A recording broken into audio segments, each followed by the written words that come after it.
Hello, my dear students.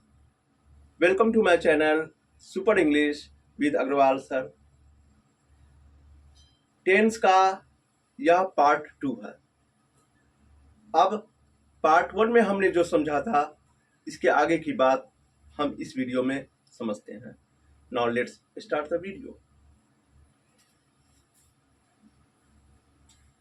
ये tense का part 2 है।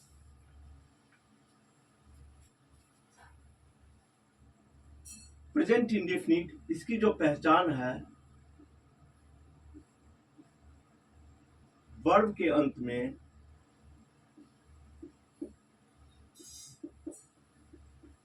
ता है, ती है, ते हैं,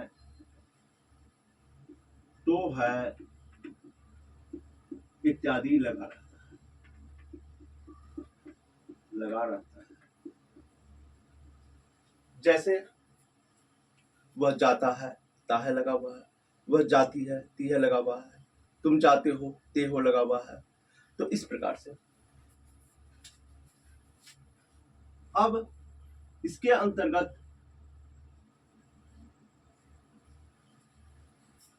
अंतर्गत हमें कुल 5 स्ट्रक्चर्स समझने हैं। तो एक एक करके समझते हैं। सबसे पहला, फर्स्ट स्ट्रक्चर 1। इसमें 2 फॉर्मूला है, S+V1 और दूसरा S+V5। तो ये जो है S+V1, ये कहाँ कहाँ एप्लीकेबल होगा? First person, second person, third person, plural number. और ये कहाँ यूज होगा? Third person singular number. अब एक बात यहाँ पर यह भी है कि पर्सन को यहाँ पे समझना आवश्यक है। वैसे तो पर्सन आप सभी को मालूम ही है, फिर भी आप लोगों की सहायता के लिए मैं पर्सन के विषय में एक रेडीमेड चार्ट दे रहा हूँ। इससे आपका काम काफी आसान हो जाएगा। तो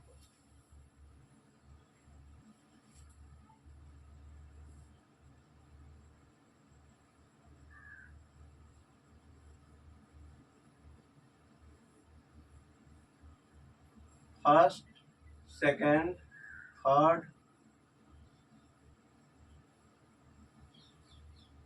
और थर्ड ये सिंगुलर हुआ, ये थर्ड प्लूरल हुआ। पर्सन के लिए ये चार्ट है। फर्स्ट पर्सन में मुख्य वर्ड है आई और वी, सेकंड पर्सन में you, third person singular number he, she, it और कोई भी नेम जो सिंगुलर हो, और थर्ड पर्सन प्लूरल में जैसे दे और प्लूरल नेम।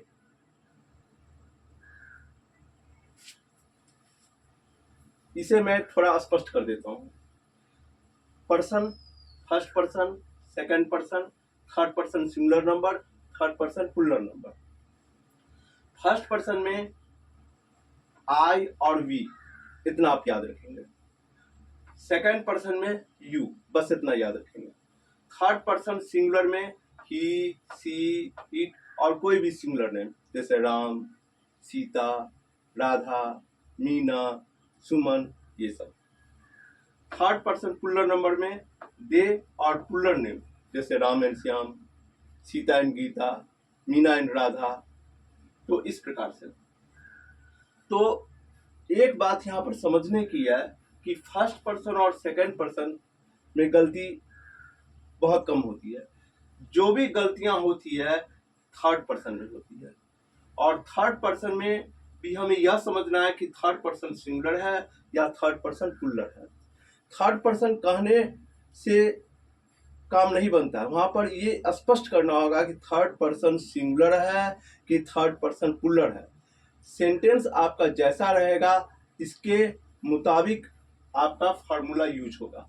यदि हमें यह स्पष्ट नहीं है कि थर्ड पर्सन सिंगुलर है या थर्ड पर्सन प्लूरल है, तो दिक्कत हो जाएगी। कैसे समझेंगे कि इसमें कौन सा फॉर्मूला यूज करेंगे? तो ये एकदम समझ लेना आवश्यक है कि थर्ड पर्सन सिंगुलर और थर्ड पर्सन प्लूरल। अब आगे समझते हैं।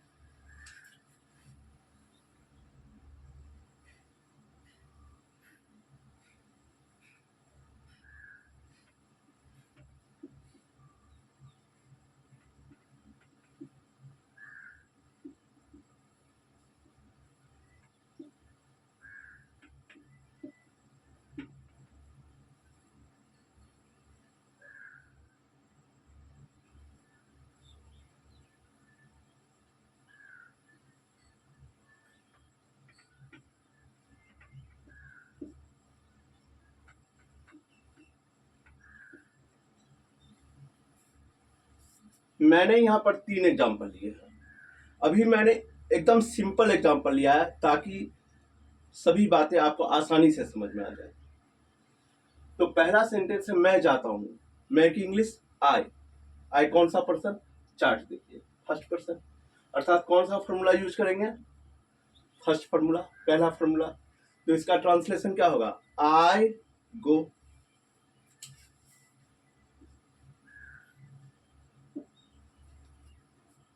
तुम जाते हो, तुम कौन सा पर्सन? Second person. कौन सा फॉर्मूला यूज करेंगे? First formula. तो क्या बनेगा? You go. अमन और चमन जाते हैं, तो अमन और चमन, तो क्या हो गया? Third person puller. तो थर्ड पर्सन पुलर रहने पर हम क्या करेंगे कि फर्स्ट फॉर्मूला का यूज करेंगे। आप यहां से देख लीजिए, पुलर नेम मतलब अमन। अब यहाँ पर देखिए अमन और चमन 2 लड़के हैं, अर्थात प्लूरल नंबर हुआ। तो इसलिए हम फर्स्ट फॉर्मूला को यूज करेंगे। तो क्या बनाएंगे?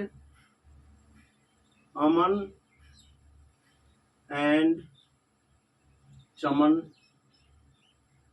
गो। तो ये बात आपको समझ में आ गई होगी। अब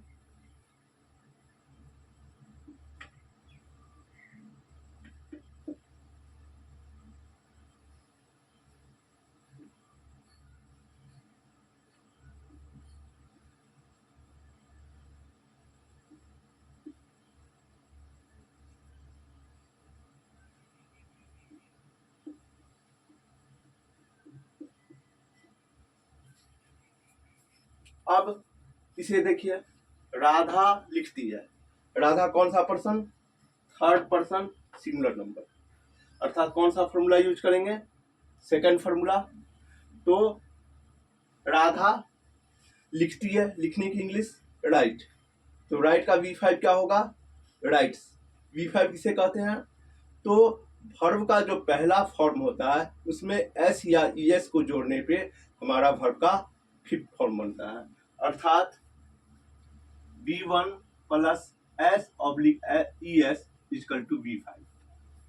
तो वर्ब के पहले फॉर्म में S या ES को जोड़ने पे वर्ब का फिफ्थ फॉर्म हमें मिलता है। तो राधा लिखने की इंग्लिश राइट, तो क्या हो जाएगा? राइट्स। तो राधा राइट्स।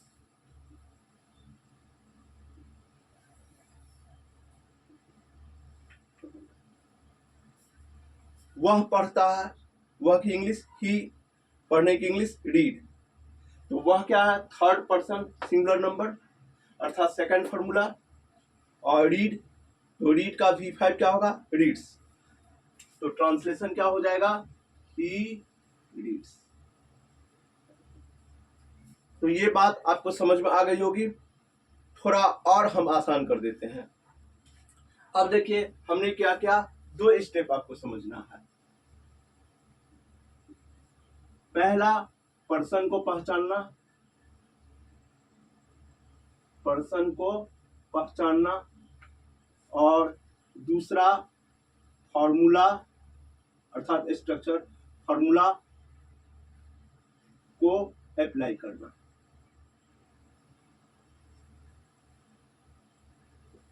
तो हमें क्या करना होगा? पर्सन को पहचानना होगा। पर्सन मतलब फर्स्ट पर्सन है कि सेकंड पर्सन है कि थर्ड पर्सन सिंगुलर या थर्ड पर्सन प्लूरल, इसके लिए आप चार्ट देख लेंगे। और फार्मूला को पहचानना होगा। फार्मूला की अच्छी समझ होनी चाहिए। मतलब कहने का कि फर्स्ट फार्मूला को यूज करेंगे कि सेकंड फार्मूला को यूज करेंगे, एकदम सिंपल है, थोड़ा सा ध्यान देने की जरूरत है। तो हमें यह समझना होगा कि फार्मूला अर्थात स्ट्रक्चर, फर्स्ट फार्मूला को यूज करेंगे या सेकंड फार्मूला को यूज करेंगे।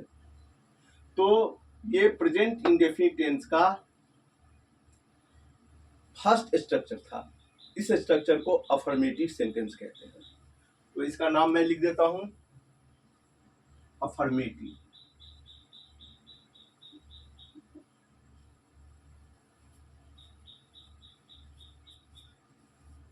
तो आज के वीडियो में बस इतना ही, आगे की बात नेक्स्ट वीडियो में। Thank you very much.